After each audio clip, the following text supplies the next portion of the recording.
నమస్కారం city news తెలుగుకి స్వాగతం. ఈనాటి ముఖ్యాంశాలు.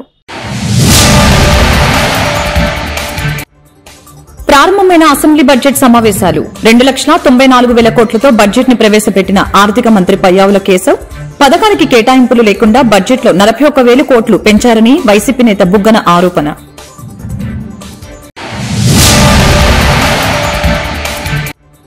ఎమ్మెల్సీలతో భేటీ అయిన వైసీపీ అధినేత జగన్ ప్రభుత్వ వైఫల్యాలపై మండలిలో నిలదీయాలని దిశానిర్దేశం, ప్రశ్నిస్తామన్న భయంతోనే అసెంబ్లీలో ప్రతిపక్ష హోదా ఇవ్వలేదని వెల్లడి.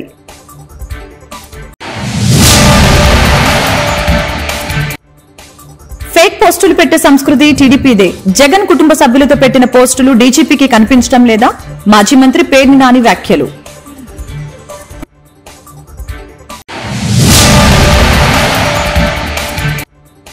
జిల్లాలో వైభవంగా కార్తీక సోమవారం వేడుకలు. కార్తీక దీపాలంకరణతో శోభిల్లిన ఆలయాలు, దైవ దర్శనంతో తరించిన భక్తులు.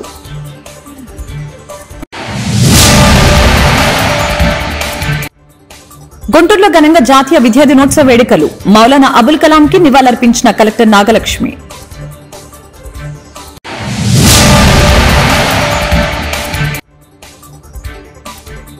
గ్రీవెన్స్ డేలకు వెల్లువెత్తిన ఫిర్యాదులు. సమస్యల పరిష్కారం కోరుతూ కార్మిక సంఘాల ఆందోళనలు, ధర్నాలతో దద్దరిల్లిన కలెక్టరేట్ ప్రాంగణం. ఆంధ్రప్రదేశ్ అసెంబ్లీ బడ్జెట్ సమావేశాలు ప్రారంభమయ్యాయి. శాసనసభలో ఆర్థిక శాఖ మంత్రి పయ్యావుల కేశవ్ బడ్జెట్ ను ప్రవేశపెట్టారు. 2024-25 ఆర్థిక సంవత్సరానికి 2,94,427 కోట్లతో వార్షిక బడ్జెట్ ను సభ ముందుకు తీసుకుని వచ్చారు. రాష్ట్ర బడ్జెట్ లో రెవెన్యూ వ్యయం అంచనా 2,35,916 కోట్లు, మూలధన వ్యయం అంచనా 32,712 కోట్లుగా పేర్కొన్నారు. రెవెన్యూ లోటు 34,743 కోట్లు, ద్రవ్య లోటు 68,742 కోట్లుగా పయ్యావుల తన బడ్జెట్ ప్రసంగం ద్వారా వెల్లడించడం జరిగింది. ఎన్ని సవాళ్లు ఎదురైనా కూడా ఇచ్చిన హామీలను అమలు చేసేందుకు సీఎం చంద్రబాబు నాయకత్వంలో కృషి చేస్తామని మంత్రి పయ్యావుల పేర్కొన్నారు. అలాగే సూపర్ 6 హామీలో భాగంగా తల్లికి వందనం పథకానికి నిధులు కేటాయిస్తామని చెప్పారు. మహిళా శిశు సంక్షేమ శాఖకి 4,285 కోట్లు, మానవ వనరుల అభివృద్ధి 1,215 కోట్లు, ఉన్నత విద్య 2,326 కోట్లు, ఆరోగ్య రంగం 18,421 కోట్లు, పంచాయతీరాజు గ్రామీణాభివృద్ధికి 16,739 కోట్లు, పట్టణాభివృద్ధి 11,490, గృహ నిర్మాణం 4,012 కోట్లు, జల వనరులు 16,705 కోట్లు, పరిశ్రమల వాణిజ్యం 3,125 కోట్లు, ఇంధన రంగం 8,207 కోట్లు, రవాణా, రోడ్లు, భవనాలు 9,554 కోట్లు కేటాయించారు. 2024-25 ఆర్థిక సంవత్సరానికి గాను మన రాష్ట్ర వార్షిక బడ్జెట్ ను మీ అనుమతితో గౌరవ సభ ముందు ఉంచుతున్నాను అధ్యక్ష. ఈ రోజు నేను ప్రవేశపెడుతున్న బడ్జెట్ ప్రతిపాదనల ప్రాముఖ్యత అంకెలకు మించినది. మన రాష్ట్రాన్ని కాపాడాలని అపూర్వమైన తీర్పునిచ్చిన ప్రజల సంకల్పానికి ఇది ప్రతిబింబం. ప్రభుత్వం ఏర్పడిన వెంటనే గత ప్రభుత్వ దుష్పరిపాలన వలన మన రాష్ట్రానికి జరిగిన నష్టాన్ని ప్రజలకు తెలియజేయడం మా ప్రభుత్వ నైతిక కర్తవ్యం. మా ప్రభుత్వం వెలువరించిన 7 శ్వేతపత్రాల ద్వారా ఇది జరిగింది. సమిష్టి అవగాహనకు అవసరమైన అంశాలపై బహిరంగ చర్చను ప్రోత్సహించడం, రాష్ట్ర పునర్నిర్మాణ ప్రక్రియలో మద్దతు కూడగట్టడం వీటి ఉద్దేశం. ఈరోజు మన రాష్ట్రం ఎదుర్కొంటున్న సవాళ్లు రాష్ట్ర ఆర్థిక వ్యవహారాల దుర్వినియోగం, రాష్ట్ర వనరుల మళ్లింపు, లోపభూయిష్టమైన ఎక్సైజ్ మరియు ఇసుక విధానాల వలన సహజ వనరుల దోపిడీ వలన రాష్ట్ర ఆదాయానికి గండిపడడం, ప్రభుత్వ పన్నులను దారి మళ్లించడం ద్వారా రాబోయే 25 సంవత్సరాల భవిష్యత్తు ఆదాయాన్ని గణనీయంగా తగ్గించడం, పరిమితికి మించి రుణాలను అధిక వడ్డీ రేట్లకు తీసుకోవడం, కేంద్ర ప్రభుత్వ మార్గదర్శకాలను ఉల్లంఘించి రుణాలను తీసుకోవడం, కేంద్ర ప్రాయోజిత పథకాల నిధుల మళ్లింపు, మహిళా అభివృద్ధి మరియు శిశు సంక్షేమం. డాక్టర్ బిఆర్ అంబేద్కర్ గారు మహిళా సాధికారత ప్రాముఖ్యతను నొక్కి ఇలా అన్నారు: మహిళలు సాధించిన పురోగతి స్థాయిని బట్టి నేను సమాజం యొక్క పురోగతిని కొలుస్తాను అని. గౌరవనీయులైన ముఖ్యమంత్రి గారు కూడా ఈ ఆలోచనను గట్టిగా విశ్వసిస్తారు. ఆయన నాయకత్వంలో 1990వ దశకంలోనే మన రాష్ట్రం స్వయం సహాయక బృందాల ఉద్యమంలో దేశంగా అగ్రగామిగా నిలిచింది. పొదుపు చేయడంతో పాటు మహిళల వ్యవస్థాపక శక్తి పెరుగుతుందని, ఫలితంగా స్వయం ఉపాధి మాత్రమే కాకుండా సాధికారత కూడా లభిస్తుందని వారిది దృఢ విశ్వాసం. విస్తృత స్థాయిలో ఒక ఉద్యమంలాగా జరుగుతున్న కార్యకలాపాలకు నాటి ప్రభుత్వ సహకారం లభించడం వలన రాష్ట్రంలోని స్వయం సహాయక సంఘాలకు విశేష ఆదరణ దక్కింది. దీనివల్ల మన రాష్ట్రం దేశానికే ఆదర్శంగా నిలిచింది. మన రాష్ట్రంలో 10 లక్షలకు పైగా స్వయం సహాయక సంఘాలు ఉన్నాయి. గర్భిణులు, బాలింతలు మరియు 6 ఏళ్లలోపు పిల్లలకు పౌష్టికాహార స్థితిని మెరుగుపరిచేందుకు మా ప్రభుత్వం అనేక వినూత్న చర్యలు తీసుకుంటోంది. 26 జిల్లాల్లోని 55,607 అంగన్వాడీ కేంద్రాల ద్వారా సమీకృత శిశు అభివృద్ధి సేవలను మా ప్రభుత్వం అందిస్తోంది. పౌష్టికాహార లోపం మరియు రక్తహీనతల నివారణకు బాల సంజీవని సప్లిమెంటరీ పౌష్టికాహార కార్యక్రమాన్ని అమలు చేయడం జరుగుతుంది. ఈ సరుకులన్నింటినీ టేక్ హోమ్ రేషన్ రూపంలో అందించడం జరుగుతుంది. సూపర్ 6 వాగ్దానాలను నెరవేర్చే దిశగా మా ప్రభుత్వం దీపం 2 పథకాన్ని ప్రారంభించి అసెంబ్లీ సమావేశాల నేపథ్యంలో పార్టీ ఎమ్మెల్సీలతో వైఎస్ఆర్సీపీ అధినేత వైఎస్ జగన్మోహన్ రెడ్డి తాడేపల్లిలో భేటీ అయ్యారు. ఎమ్మెల్సీలు శాసనమండలి సమావేశంలో అనుసరించవలసిన వ్యూహాలపై ఈ భేటీలో చర్చించడం జరిగింది. ఆయన మీడియా ద్వారా ప్రభుత్వాన్ని ప్రశ్నిస్తామని స్పష్టం చేశారు. ఎమ్మెల్సీలు ప్రభుత్వ విధానాలపై మండలి నుంచి నిలదీయాలని ఎమ్మెల్సీలకి వైఎస్ జగన్ దిశానిర్దేశం చేశారు.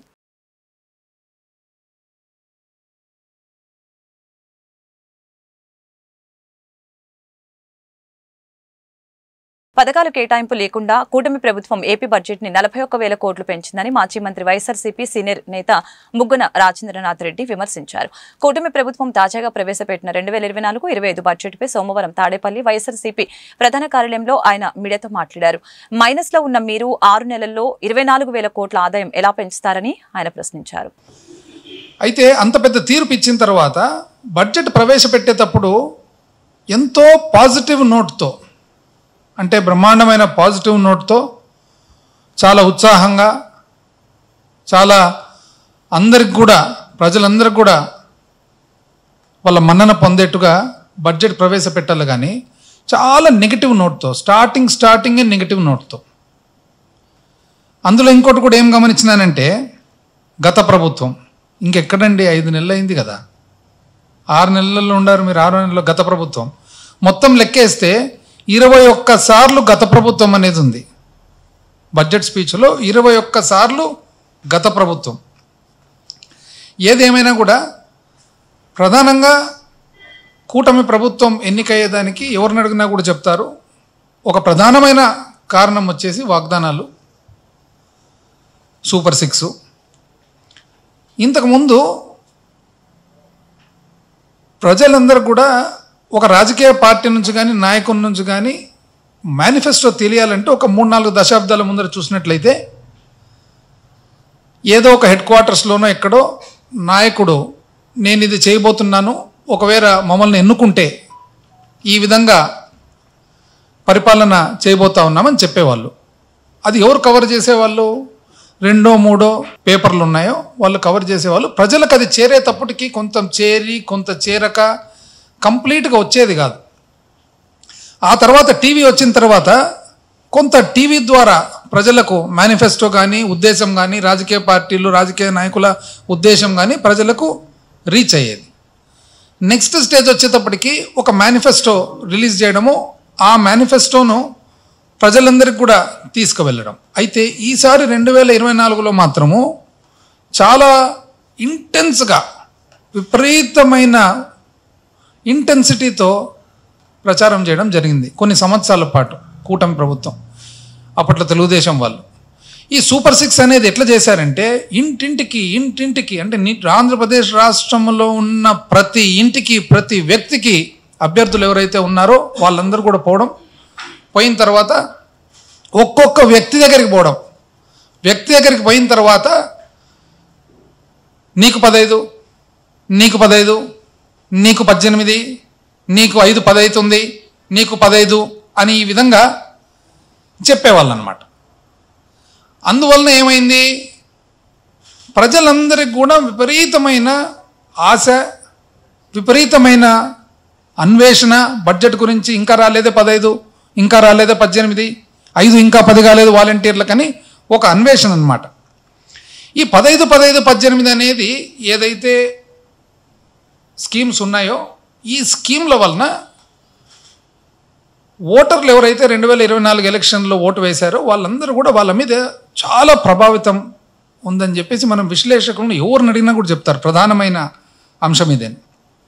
ఏది ఏమైనా కూడా ఈరోజు ఈ బడ్జెట్ చూసిన తర్వాత ఎవరైతే 15, 18, 18, 20 మీద ఆశ పెట్టుకున్నారో పాపం అంతా అడాసులు అయిపోయినాయి అనమాట. ఏమొచ్చిందండి దీంట్లో? విజిబుల్గా కనపడేది నేను చెప్తాను. విజిబుల్గా కనపడేది అలొకేషన్స్ ప్రకారం, కేటాయింపుల ప్రకారం చూస్తే ఒక దీపం, అది కూడా సింగిల్ సిలిండర్ విజిబుల్ గా కనపడింది. ఫేక్ పోస్టులు పెట్టే సంస్కృతి టీడీపీదేనని మాజీ మంత్రి వైఎస్ఆర్సీపీ కృష్ణా జిల్లా అధ్యక్షులు పేర్ని నాని మండిపడ్డారు. వైఎస్ జగన్మోహన్ రెడ్డి కుటుంబ సభ్యుల ఫోటోలతో పెట్టిన పోస్టు డీజీపీకి కనిపించడం లేదా అని ఈ సందర్భంగా మండిపడ్డారు. ఈ మేరకు పేర్ని నాని సోమవారం మీడియాతో మాట్లాడారు. డబ్బులిచ్చి పోస్టులు పెట్టే సంస్కృతికి తెరలేపింది టీడీపీ కాదా? వైఎస్ జగన్ కుటుంబ సభ్యుల ఫోటోలతో పోస్టులు పెట్టిన వారిని చంద్రబాబు, పవన్ కి దమ్ముంటే అరెస్టు చేయండి. మీ ఇంట్లో ఆడవాళ్ళ ఇలాంటి పోస్టులు ఎవరు పెట్టినా కూడా తప్పే. వాళ్ళు చేసిన తప్పే మనం చేయొద్దు. టీడీపీ, జనసేన, బీజేపీకి చెందిన వాళ్ళు తప్పుడు పోస్టులు పెడితే కేసులు పెట్టండి అని ఆయన సూచించారు. పాట తీసేస్తాం, పోలీసులను బెదిరిస్తారా అంటే మీరే బెదిరిస్తారా? డీజీపీని మీరు బెదిరించవచ్చు, పవన్ కళ్యాణ్ డీజీపీని బెదిరించవచ్చు, ఐజీని బెదిరించవచ్చు. అంటే ఎందుకు? మీ మాటలకి, మీ రాజకీయ ప్రలోభాలకు లొంగి మీరు చెప్పిన వాళ్ళ తప్పుడు కేసులు, ఈ రకంగా తప్పుడు కేసులు పెట్టి రాష్ట్ర వ్యాప్తంగా తప్పుడు కేసులు పెట్టి లోపలేయలేదు కాబట్టి వాళ్ళని బెదిరిస్తారు. మరి గీత బాబు అట్ట అసలు పేరు నారా బాబో ఏ బాబో మనకు తెలియదు. ఈ రకంగా డీజీపీ గారు ఏం చేస్తున్నారో అడుగుతున్నాను. ఇట్లాంటి లక్షల కొద్దీ ఉన్నాయి ఫేస్బుక్. ఇది కనపడదా? మీ ఇంట్లో ఆడవాళ్ళా? ఈ సంస్కృతి తెరలేపింది తెలుగుదేశం పార్టీ కాదా? డబ్బులు ఇచ్చి మరి ఈ సంస్కృతి తెరలేపింది ఎవరు? ఇట్లాంటి ఇంక చూపించలేము. అతి జుగుప్సాకరంగా ఇది కూడా బాధేసి చూపిస్తున్నాం. ఇది కూడా బాధేసి చూపించడమే. ఇట్లాంటి ఇంకా చూడకూడనటువంటి రాష్ట్ర ముఖ్యమంత్రి భార్య గురించో లేకపోతే ఆ కూతుళ్ళ గురించో, పేరు నాని భార్య గురించో మీ ఇష్టం వచ్చినట్టు టీడీపీ వాళ్ళు మాట్లాడతారు, పోస్టులు పెడతారు, యూట్యూబ్లు పెడతారు. అది దానికి ఎవరన్నా మా వాళ్ళది కూడా ఎవరన్నా పెడితే తప్పే. కానీ వీళ్ళకేంటంటే మన వాళ్ళని తిడతారు కాబట్టి ఆడవాళ్ళని తిడదామని చెప్పి ఎవరన్నా తిప్పితే తప్పే. ఇప్పుడు టీడీపీ, జనసేన, భారతీయ జనతా పార్టీకి సంబంధించిన వాళ్ళు ఎవడైనా పచ్చిగా పోస్టులు పెడితే సోషల్ మీడియాలో కేసులు పెట్టండి ఎవరైనా సరే, వైఎస్ఆర్ కాంగ్రెస్ పార్టీ వాళ్ళు, జగన్ నమ్ముకున్న వాళ్ళు. అంతేగాని తిరిగి మనం బూతులతో కామెంట్, ఆడు బూతులు తిట్టాడని మా కింద మనం కూడా బూతులు, ఇట్లాంటివి తిట్టబాకండి. మనం సంస్కారవంతంగా బిహేవ్ చేయండి. నేను పవన్ కళ్యాణ్ కూడా ప్రశ్నిస్తున్నాను, చంద్రబాబు నాయుడు ప్రశ్నిస్తున్నాను. పెద్ద పెద్ద మాటలు. మాకేమో ఏడుపు యాక్షన్ రాదు, ఏడవలేం. పోరాటమే మాకు వచ్చింది విద్య. నేను కూడా ఇప్పుడు నా శ్రీమతిని, నా భార్యని పచ్చిగా మీరు ఎన్నిసార్లు నుంచి పెట్టిస్తున్నారు యూట్యూబ్లో? మీ కళ్ళు మీ టీడీపీ మొత్తం టీడీపీ అఫీషియల్ గా మీ పార్టీని ప్రోపగాండా చేసేవాళ్ళు, జనసేన ప్రోపగాండా చేసేవాళ్లే కదా యూట్యూబ్లో. అది మాకేమో చంద్రబాబు నాయుడు లాగా జగన్ గారికి మాకేమో ఏడవటం చేత కాదు, నటించడం చేత కాదు. బొంగ ఏం పీకుతారు, మనం చేతనని చేసుకుంటారా, మేము ధైర్యంగా మీ మీద పోరాటం చేసేదే అని చెప్పి తగ్గకుండా పోరాటం చేయటం మా నైజం. యాక్షన్ చేయటం, బుడబుడ దొక్కాల నటించడం చేత కాక. మరి వీటి సమానం చెప్పాలి కదా డీజీపీ గారు. ఇట్లాంటి పోస్టులకి మీరు సమానం చెప్పరా? యాక్షన్ తీసుకోరా? నిజంగా మీరు కనుక చావున్న నాయకులైతే. రెండవ అన్నవరంగా పేరుగాంచిన లింగపాలెం మండలం రంగాపురం గ్రామంలో వేంచేసి ఉన్న శ్రీ భూనీల సహిత సత్యనారాయణ స్వామి దేవాలయం నందు రెండవ కార్తీక మాసం సందర్భంగా దంపతులు అధిక సంఖ్యలో పాల్గొని ప్రత్యేక వ్రతాలు నిర్వహించారు. ఈ వ్రతాలను ఆచరించి చుట్టుప్రక్కల గ్రామాల నుంచి కాకుండా కృష్ణ, ఖమ్మం జిల్లా నుంచి అధిక సంఖ్యలో భక్తులు పాల్గొని స్వామివారిని దర్శించుకున్నారు.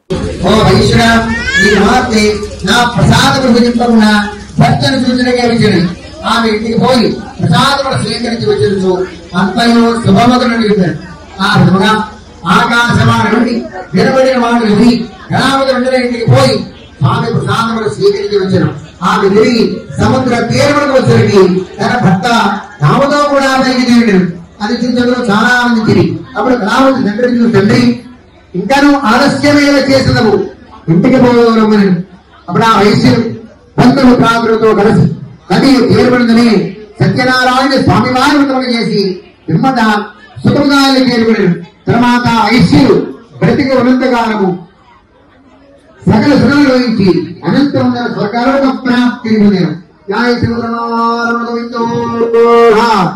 చతుర్థోధ్యాయ సమాప్త. మళ్ళా అక్షర పుష్పాలు పెట్టుకోండి. పంచమోధ్యాయ ప్రారంభ. పంచమోధ్యాయ ప్రారంభ. అధాంగక్షం ప్రవక్ష్యామి హే సునత్వం రసోత్తమః. ఆసీత్ తుంగధ్వజో రాజా ప్రజాపాల తత్పరః. ఓ విశ్వేశ్వరారా, పూర్వము తుంగధ్వజుడు నాదుకరుడు. అతడు ప్రజలను కన్న తండ్రులే చూచుతూ రాజ్య పరిపాలన చేయుచు నిర్మాణం.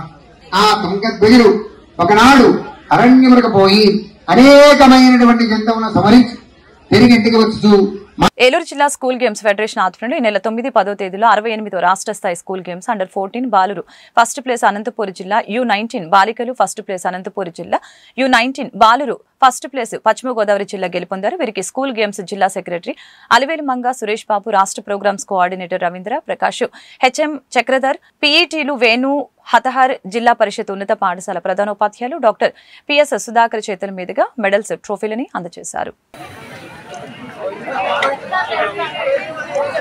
कैप्टन कपड़ से मजे पूछो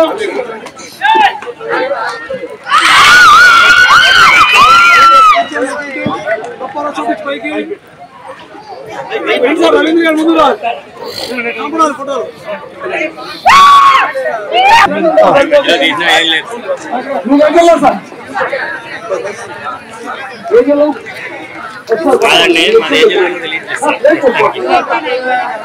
ఏలూరు చూద్దాం, పశ్చిమ గోదావరి చూద్దాం.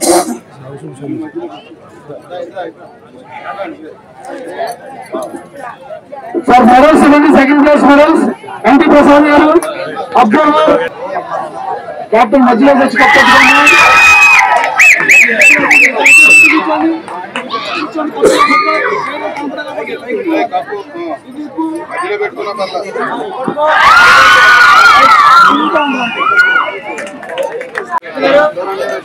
కెప్టెన్ నిల్చోండి.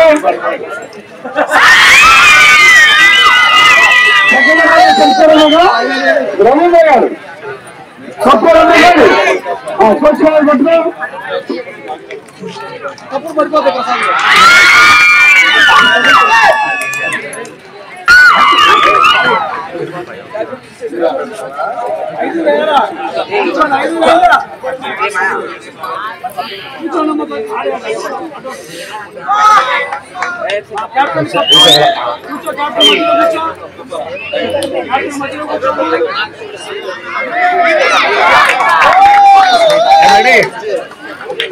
ఛాంపియన్ అనంతపూర్ జిల్లా first place under 14 years boys.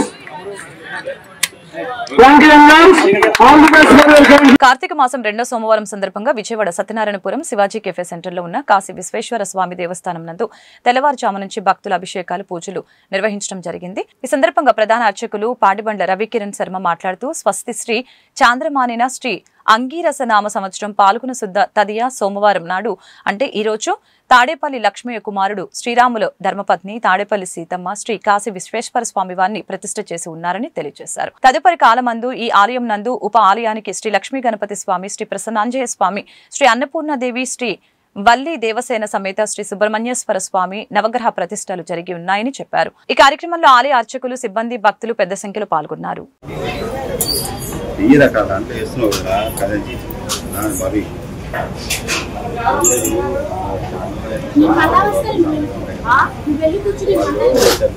Voice అయితే మామూలు లోపల స్వామివారిని మూల విరాట్ దగ్గర అక్కడ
నమస్తే అండి, నా పేరు పాడిపల్లి రవికిరణ్.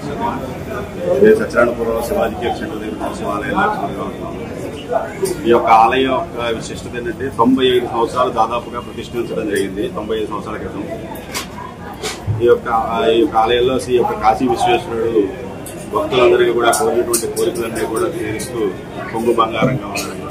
అలాగే అన్నపూర్ణ అమ్మవారు కూడా కొలువై ఉన్నారు.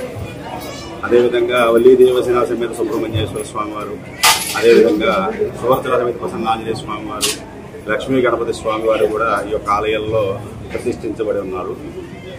ఈ యొక్క ఆలయంలో విశిష్టత ఏమిటంటే 11 ప్రదక్షిణాలు కనుక చేసి స్వామివారికి అభిషేకం కనుక చేయించుకుంటే మనకు ఉన్నటువంటి ఏ విధమైనటువంటి కోరికలన్నీ కూడా స్వామివారు ఖచ్చితంగా తీరుస్తున్న నమ్మకం భక్తులలో ఉంది. కాబట్టి ఈ యొక్క ఆలయానికి విశిష్టమైనటువంటి జనం కార్తీక సోమవారాలు కానీ అలాగే కార్తీక పౌర్ణమి కానీ విశేషంగా వస్తూ ఉంటారు. అదేవిధంగా మామూలు రోజుల్లో కూడా అమ్మవారికి పౌర్ణమి రోజు ప్రతి పౌర్ణానికి అమ్మవారికి మూలవిరాటికి అభిషేకం జరుగుతుంది. అలాగే ప్రతి మంగళవారం కూడా వల్లీ దేవసేన సమేత సుబ్రహ్మణ్య స్వామి వారికి ఏ విధమైన ఆరోగ్య సమస్యలు ఉన్నా, వాళ్ళకి వివాహపరంగా ఏవైనా ఆటంకాలు లాంటివి ఉన్నా చేసినా కూడా సుబ్రహ్మణ్య స్వామి వారికి ప్రతి మంగళవారం కూడా మూలవిరాటి దగ్గర అభిషేకం జరుగుతుందండి. ఈ యొక్క సుబ్రహ్మణ్య అభిషేకాన్ని కూడా విశేష సంఖ్యలో జనాలు పాల్గొని శ్రీ దుర్గామల్లేశ్వర స్వామివారి దేవస్థానం విజయవాడ ఇంద్రకీలాద్రిపై వైభవంగా అమ్మవారి నామస్మరణతో ప్రారంభమైన శ్రీ కనకదుర్గ అమ్మవారి భవానీ దీక్ష ధారణలు ఈ రోజు మహామండపం 6వ అంతస్తునందు వైభవంగా ప్రారంభమయ్యాయి. కనకదుర్గ అమ్మవారి భవానీ దీక్షలు నేటి నుంచి 5 రోజుల పాటు మండల దీక్షాధారణ కార్యక్రమం ఉంటుందని, గణపతి పూజతో ప్రారంభమవుతుందని తెలియజేశారు. తదుపరి కార్యక్రమంలో పాల్గొని ఆలయ వైదిక సిబ్బంది ఆధ్వర్యంలో భక్తి శ్రద్ధలతో శాస్త్రోక్తంగా పూజలు నిర్వహించిన ఆలయ ఈవో కెఎస్ రామారావు అమ్మవారి మండల దీక్షాధారణ స్వీకరించటకు హాజరైన అమ్మవారి సన్నిధిలో జై దుర్గా జై జై దుర్గా అంటూ అమ్మవారి నామస్మరణతో పలువురు భక్తులు దీక్ష చేపట్టారు.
గట్టిగా చెప్పాలి ఆడవారికి మన భక్తి గట్టిగా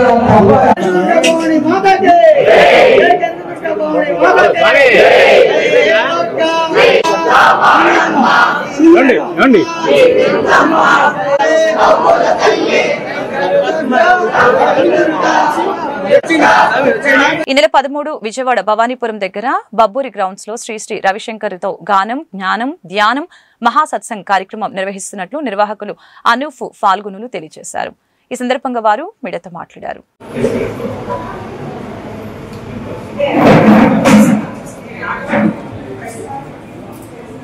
వస్తున్నారు. మెయిన్ కారణం వచ్చి ఏంటి అంటే అందరూ కూడా ఆనందంగా ఉండాలి. అందరిలో కూడా ఏంటి అంటే ఒక సేవా దృక్పథం వాళ్ళలో మేల్కొల్పడానికి గురువు గారు వస్తున్నారు.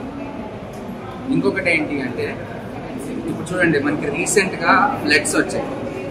అందరూ ఏంటి అంటే మెటీరియల్ ఇచ్చారు, కానీ మేము ఆ ఏరియాలోనే ఎందుకు పెట్టాము అంటే చాలామందికి మెంటల్ హెల్త్ చాలా ఇంపార్టెంట్ అండి.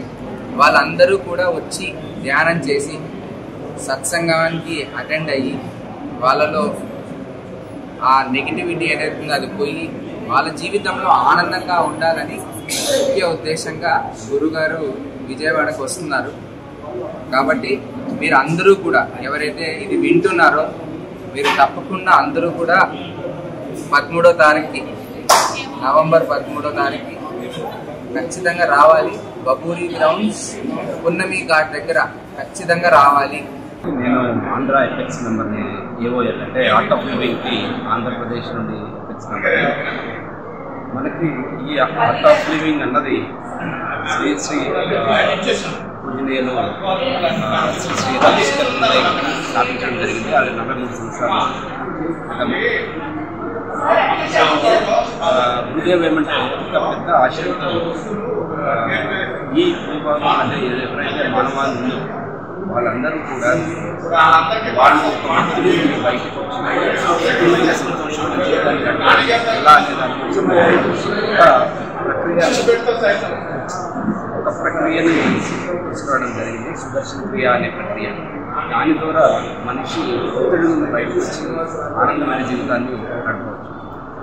దానిలో భాగంగా ఇదే ప్రపంచం మొత్తం కూడా 183 దేశాల్లో వెళ్ళి ఈ వీటిలో ఆంధ్రప్రదేశ్ సంస్థ అనేది ఉండడం జరిగింది. ఈ నెల 13వ తారీఖు నవంబర్ 13వ తారీఖు పూజనీయులు శ్రీ శ్రీ గురుదేవ్ మన విజయవాడ బబ్బూరి గ్రౌండ్స్ రావడం జరుగుతుంది. ఆ రోజు సాయంత్రం 6 గంటలకి ఒక పెద్ద సత్సంగం అనేది మహాసత్సంగం అనేది జరుగుతుంది. అందులో గురుదేవ్ వాళ్ళు ఉంటారు. దాంట్లో 104 సర్వీసుని ప్రభుత్వం గతంలో మాదిరి నిర్వహించి ప్రాథమిక ఆరోగ్య కేంద్రాల ద్వారా నిర్వహించాలని, దీని ద్వారా అతి తక్కువ ఖర్చుతో ఈ సర్వీసులను నిర్వహించవచ్చని, అరబిందో యాజమాన్యం చెల్లించవలసిన బకాయి వేతనాలు వెంటనే చెల్లించాలని, 3 సంవత్సరాల నుంచి యాజమాన్యం నిర్లక్ష్యంగా వెయ్యని ఇంక్రిమెంట్లు ఏరియర్స్ రూపంలో ఇవ్వాలని ఆంధ్రప్రదేశ్ 104 ఎంప్లాయీస్ యూనియన్ విజయవాడ ధర్నా చౌక్లో ధర్నా చేపట్టింది. కార్యక్రమంలో ఎన్టీఆర్ జిల్లా 104 ఉద్యోగులు పాల్గొన్నారు.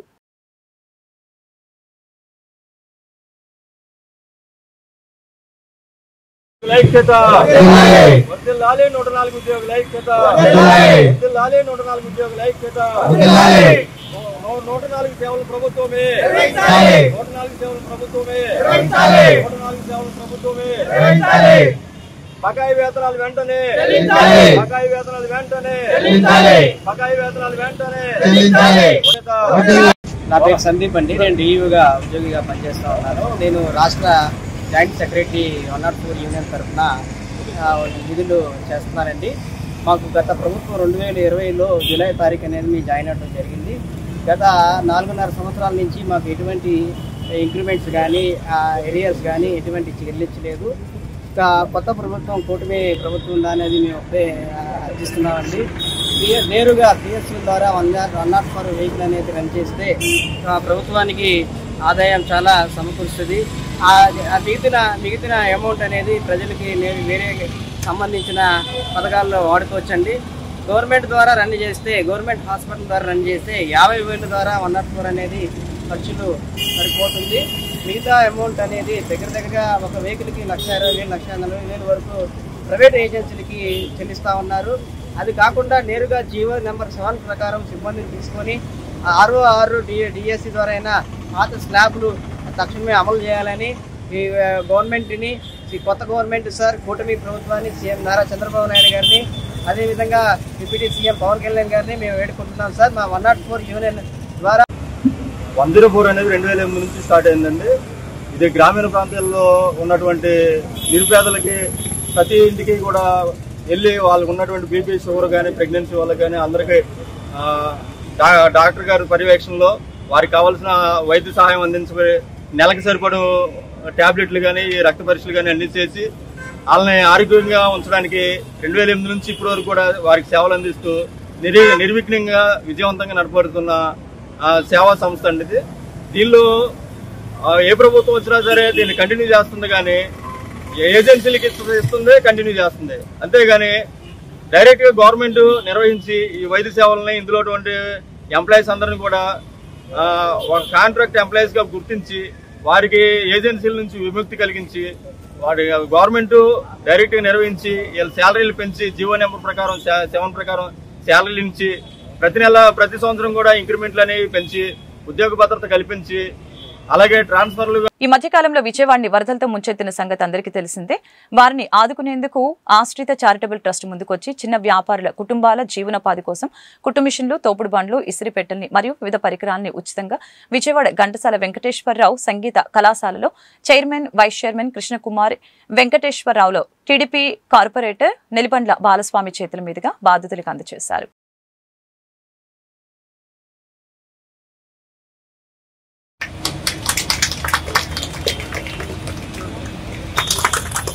పట్టుకున్నారు సార్, పట్టుకుంటు చూడండి మేడం.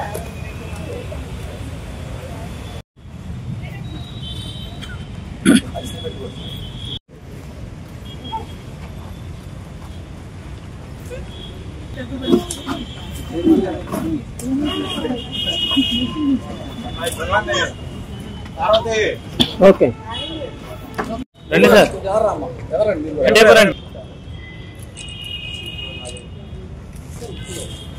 ఆశ్రిత ఫౌండేషన్ వారి ఆధ్వర్యంలో ఈ సంస్థ ఫౌండర్స్ వెంకటేశ్వరరావు గారు, అలాగే కృష్ణకుమారి గారు, అలాగే రావర్పాడు తెలుగుదేశం పార్టీ అధ్యక్షులు కొండయ్య గారు, మరి నేను కార్పొరేటర్ గా, ఫ్లోర్ లీడర్ గా విజయవాడ నగరం ఉన్న నేను, మీ అందరం కూడా ఈరోజు కుట్టు మిషన్ల పంపిణీ కార్యక్రమం వరదల్లో చిక్కుకొని సర్వం కోల్పోయినటువంటి కుటుంబాలకి కుట్టు మిషన్లు, ఇస్త్రీ పెట్టెలు, తోపుడు బళ్ళు, అలాగే టిఫిన్ పెట్టుకునేటువంటి బల్లలు ఇవన్నీ కూడా ఆశ్రిత ఫౌండేషన్ వాళ్ళు ఈరోజు సుమారుగా 50 మందికి మరి ఈ సహాయం చేయడం జరుగుతుంది.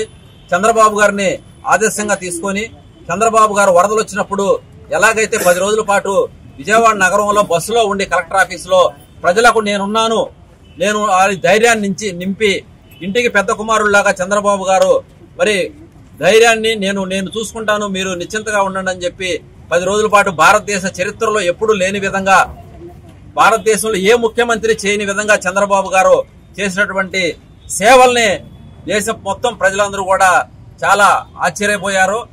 ఒక ముఖ్యమంత్రి అంటే ఇలా చేయొచ్చా అనే విధంగా చేసి చూపించిన వ్యక్తి చంద్రబాబు నాయుడు గారు. అలాగే బోండవమ్మ గారు కానీ, కేశినేని చిన్ని గారు కానీ, విజయవాడలో ఉన్నటువంటి తెలుగుదేశం నాయకులందరూ కూడా స్వచ్ఛంద సేవా కార్యక్రమాల్లో ఈ సంస్థ నెలకొల్పి ఈ రోజుకి ఖచ్చితంగా 3వ సంవత్సరం నుండి 4వ సంవత్సరంలోకి అడుగు పెట్టామండి. యాదృచ్ఛికంగా ఇదే రోజు ఈ కార్యక్రమం చేపట్టాము. ఈ రోజు గుర్తొచ్చింది సడన్ గా, ఇదే రోజు కదా 3 సంవత్సరాలు నిండిందని చాలా సంతోషంగా అనిపించిందండి.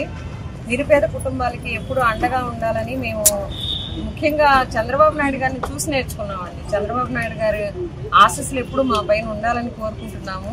ఆయన అండాదండలో ఎప్పుడు మాలాంటి వాళ్ళకి చాలా మందికి ఉండాలి, నిరుపేదలను కూడా ముందుండి నడిపించాలని కోరుకుంటున్నామండి. ఎప్పుడు కూడా మేము మా వంతు సహాయంగా ప్రతి ఒక్కరికి అందజేయాలన్న సంకల్పంతో ఎప్పుడు ఉంటామండి. ఆవిడి నా భార్య గారి ప్రోద్బలంతో ఆశ్రిత చారిటబుల్ ట్రస్ట్ లో ఒక భాగమైన ముఖ్యమైన భాగమైనటువంటి ఆశ్రిత వృద్ధాశ్రమం అనేది ఆల్రెడీ 3 సంవత్సరాలు ఈ రోజుతో నిండి, ఒక సంవత్సరం లాగా అనుకునే ఈ రోజులోనే వీళ్ళందరూ కూడా వరదలో నష్టపోయిన వాళ్ళకి వీళ్ళందరికీ కూడా సహాయం చేయడానికి ఈ రోజునే మేము ముఖ్యంగా పెట్టుకుని ఈ రోజు మరి నెలిబండ్ల బాలస్వామి గారు ఆయన కోఆపరేషన్ తో బోండా ఉమ్మ గారిని కానీ, తర్వాత విజయవాడ మున్సిపల్ కమిషనర్ గారిని కానీ కలిసి మేము ఈ కార్యక్రమం ఇలా చేయడానికి మేము సంకల్పించామండి. మీ అంతు తోడ్పాటు, మీ ప్రోద్బలం మాకు ఉండాలండి అని కోరిన వెంటనే మరి బాలస్వామి గారు మాకు అండదండగా ఉంది ఈ కార్యక్రమం చేయడానికి ముందుకొచ్చి మమ్మల్ని ఈ కార్యక్రమం చేయడానికి నడిపించారండి. ఈ కార్యక్రమం ఆశ్రిత చారిటబుల్ ట్రస్ట్ లో ఒక భాగమైనటువంటి ఈ ప్రజలందరికీ కూడా ఈ ట్రస్ట్ ద్వారా మాకు చేతనైనంత వరకు నేషనల్ రోలర్ హాకీ జూనియర్ విభాగంలో గుడివాడ విద్యార్థి ఎంపికయ్యారు. గుడివాడ హెలీక్రాస్ ఇంగ్లీష్ మీడియం స్కూల్లో 10వ క్లాసు విద్యార్థి ఎండి అల్మాస్, విజయవాడలో కబీర్ కోచ్ ట్రైనింగ్ తీసుకున్న విద్యార్థి 36వ అంతర్ జిల్లా ఛాంపియన్షిప్ గుంటూరు జిల్లా మంగళగిరిలో స్కేటింగ్ రింక్ లో జూనియర్ విభాగంలో గోల్డ్ మెడల్ సంపాదించాడు.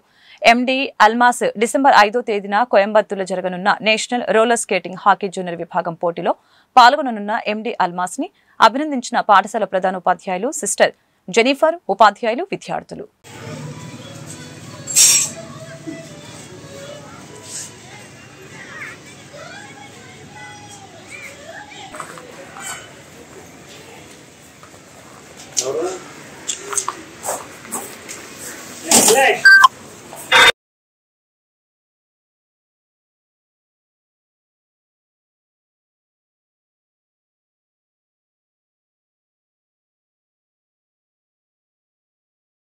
నా పేరు ఎండి అల్మాస్. నేను గుడివాడలో ఉంటాను. నేను 10th క్లాస్ చదువుతాను హెలీక్రాస్ ఇంగ్లీష్ మీడియం స్కూల్లో.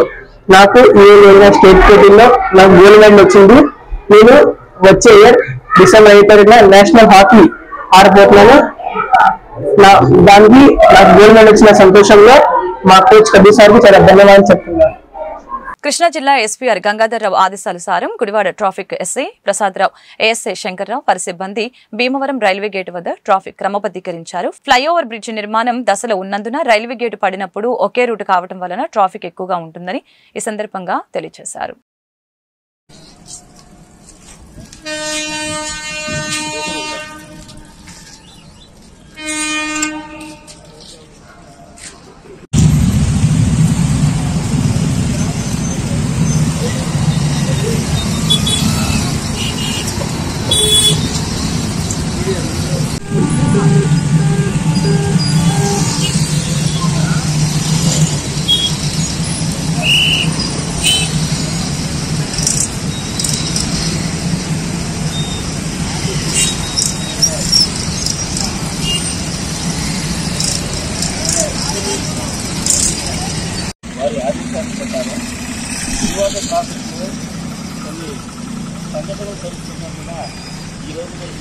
ప్రధానంగా మాట్లాడేది ఏంటంటే ఈ కోతిబొమ్మ సెంటర్ అవతల వైపు నుండి బెల్లపాడు వెళ్లే వరకు ఒకే ఫ్లైఓవర్ బ్రిడ్జి వర్కులు జరుగుతున్నందున ట్రాఫిక్ విభాగం ఎక్కువగా సఫర్ అవుతూ ప్రజలకి శక్తి వంచన లేకుండా ట్రాఫిక్ పోలీస్ స్టేషన్ తరఫున మేము చేస్తున్నామండి. ప్రజలు కూడా దీనికి సహకరించాలి. కానీ ప్రజలు వచ్చే వాహనాలని ఒక క్రమమైన పద్ధతిలో తీసుకురాకుండా వాళ్ళకి నచ్చిన వేలో ప్రయాణం చేస్తూ ఒక లైన్ లో ఉండాల్సిన వెహికల్స్ 4 లైన్లుగా పెడుతూ గేటును కూడా ఒక దడి మాదిరి చేస్తూ అటు వెళ్లే ప్రయాణికులకి ఇటు వచ్చే ప్రయాణికులకి కూడా ఇబ్బంది కలిగేటట్లుగా ఎక్కువ ప్రయాణికులు దాన్ని ప్రయత్నం చేస్తున్నారు. ప్రయాణికులకి ఎక్కువ మందికి చెప్పాలి అనడానికి మన దగ్గర ఇక్కడ కావాల్సినంత ఫోర్స్ ఉన్నారు. మా ట్రాఫిక్ సిబ్బంది మాత్రం వాతావరణాన్ని లెక్క చేయకుండా, దుమ్ము ధూళిని అనేది కూడా లెక్క చేయకుండా ప్రజల కోసమే ట్రాఫిక్ విధానాన్ని అమలు చేస్తూ ఎన్ని సార్లు ఎంత మంచితనంగా చెప్పినప్పటికీ కూడా కొంతమంది దీన్ని వ్యతిరేకిస్తూ వస్తున్నారు. ఈ వ్యతిరేకతని మేము అధిగమించడానికి ఒక స్పష్టమైన ప్రణాళిక ప్రకారం ట్రాఫిక్ విధానంలో కొంత మార్పు తీసుకొచ్చి ప్రజల్ని చైతన్యవంతం చేసి ట్రాఫిక్ పొన్నర్లో జరుగుతున్న ఓడరేవులకు సంబంధించి వెహికల్స్ అన్ని కూడా ఇటువైపు నుంచే వెళ్ళాలండి. అలాగే చెన్నై ఎరుకుపాటు దగ్గర జరుగుతున్న ఒక బైపాస్ రోడ్డుకి కావాల్సిన మెటీరియల్ మొత్తం కూడా ఈ వైపు నుంచే వెళ్లాల్సి వస్తుంది. కొన్ని వెహికల్స్ మానికొండ విజయవాడ వెళ్ళడానికి మానికొండ మీదుగా వెళ్ళొచ్చు. కానీ ఆ రోడ్డుకున్న పరిస్థితి దృష్ట్యా ఆ రోడ్లో ప్రయాణం చేయకుండా అటు వెళ్లాల్సిన వాహనాలు కూడా మొత్తం అన్ని వయా పామరు మీదుగానే భీమవరం రైల్వే గేట్ మీదుగానే వెళ్తుండటం వల్ల వాహనాల రద్దీ విపరీతంగా పెరిగి కొన్ని సమయాలు ఎలాంటి అంతరాయం రాదని మీ ద్వారా ప్రజలకి తెలియపరుచుకుంటున్నాను. ప్రత్యేకించి ప్రజల్లో ఒక మార్పు రావాలండి. ఆ మార్పు కోసం మేము ఎదురు చూస్తున్నాము. కృష్ణా జిల్లా గుడ్లవల్లేరు మండలం వేమవరం గ్రామంలో వేంచేసి ఉన్న శ్రీ కొండలమ్మ అమ్మవారి దేవస్థానంలో ఆదివారం సందర్భంగా అమ్మవారిని సుమారు 10,000 మంది భక్తులు దర్శించుకున్నారు. అత్యధిక స్థాయిలో భక్తులు అమ్మవారికి పాల పొంగళ్లు సమర్పించారు.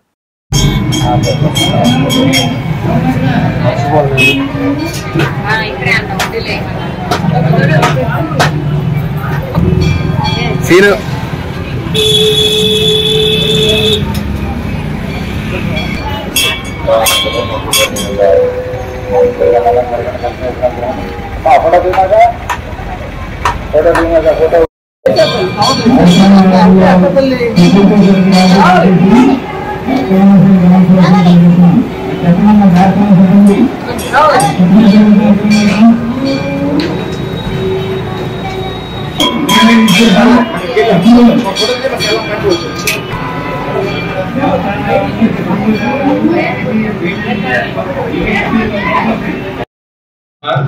శ్రీ కొండలమ్మ దేవి అని మహా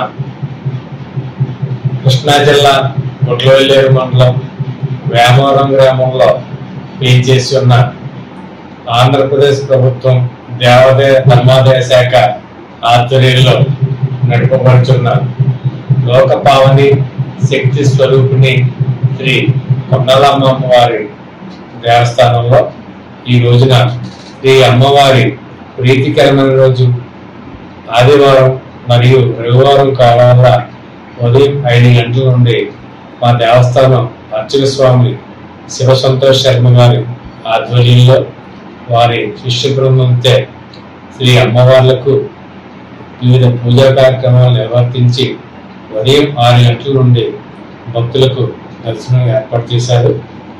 భక్తులు దేవస్థానంలో 2 క్యూ మార్గాలు ఏర్పాటు చేయడం జరిగింది.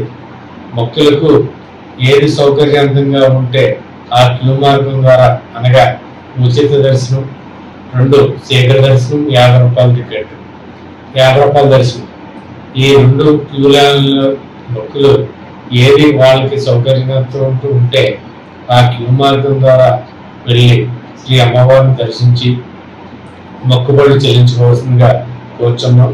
అదేవిధంగా మా స్వాముల ఆధ్వర్యంలో వాహన పూజలు, అన్నప్రాసనలు, వివిధ కార్యక్రమాలు, అలాగే భక్తులు ఈ గ్రామం నుండే కాకుండా పరిసర గ్రామాల నుండి ఇతర జిల్లాల నుండి కూడా వచ్చి శ్రీ అమ్మవార్ల పాల పొంగల షెడ్లో పాల పొంగలను కూడా వండుకుంటున్నారు.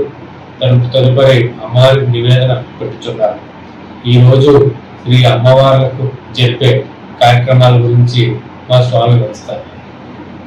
శ్రీమాత్రే నమః. శ్రీంకార జగద్వితాం రసికాం సంక్లీం కలాం బిభ్రతి సౌవర్ణాం భరధారణీం రసితాం దౌతాం నేత్రోజ్వలాం. శ్రీమద్ కొండలమ్మ వారి క్షేత్రంలో కార్తీక మాసం శుద్ధ నవమి ఆదివారం సందర్భంగా ఈరోజు ప్రత్యేకంగా అమ్మవారికి ప్రాతకాలమున సహస్రనామ కుంకుమార్చనలు, అనంతరము భక్తుల యొక్క దర్శనార్థం అమ్మవారు విరాజిల్లుతున్నారు. అలాగే ఈరోజు ప్రత్యేకంగా 11:30 వరకు అశ్వత్థరామార్చనలు, అన్నప్రాసనలు నిర్వహించడం జరుగుతుంది. అలాగే రేపు శుక్రవారం నాడు కార్తీక పౌర్ణమి సందర్భంగా అమ్మవారి క్షేత్రంలో చండీ హోమము నిర్వహించడం జరుగుతుంది. ఈ కలియుగంలో ఎటువంటి ఆపదలైనా నుంచి రక్షించడానికి చండీ మరియు గణపతి ప్రాముఖ్యతగా చెప్పబడుతున్నది. ఎవరికైతే అనేక రకాలైనటువంటి సమస్యలు, ఇతిబాధలు ఉన్నవారు కానీ, అలాగే అనేక రకాల సమస్యలతో బాధపడుతున్నవారు ఈ యొక్క చండీ హోమాన్ని నిర్వహించుకున్నట్లయితే వాటి నుంచి రక్షింపబడతారని చెప్పబడుతుంది. కావున రేపు శుక్రవారం నాడు అమ్మవారి యొక్క సన్నిధిలో ఉదయం 9 గంటల దగ్గర నుంచి చండీ హోమం నిర్వహించడం జరుగుతుంది. వార్తలు ముగించే ముందు ముఖ్యాంశాలు మరొకసారి. ప్రారంభమైన అసెంబ్లీ బడ్జెట్ సమావేశాలు 2,94,000 కోట్లతో బడ్జెట్ ని ప్రవేశపెట్టిన ఆర్థిక మంత్రి పయ్యావుల కేశవ్ పథకానికి కేటాయింపులు లేకుండా బడ్జెట్లో 41,000 కోట్లు పెంచారని వైసీపీ నేత బుగ్గన ఆరోపణ.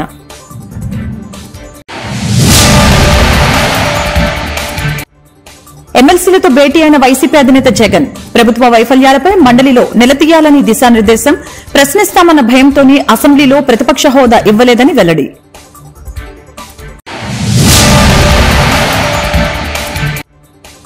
ఫేక్ పోస్టులు పెట్టే సంస్కృతి టీడీపీదే. జగన్ కుటుంబ సభ్యులతో పెట్టిన పోస్టులు డీజీపీకి కనిపించడం లేదా? మాజీ మంత్రి పేర్ని నాని వ్యాఖ్యలు.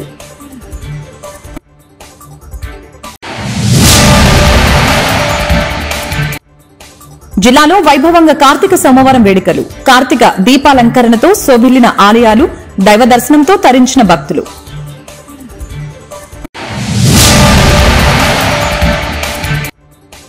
గుంటూరులో ఘనంగా జాతీయ విద్యా దినోత్సవ వేడుకలు. మౌలానా అబుల్ కలాంకి నివాళులర్పించిన కలెక్టర్ నాగలక్ష్మి.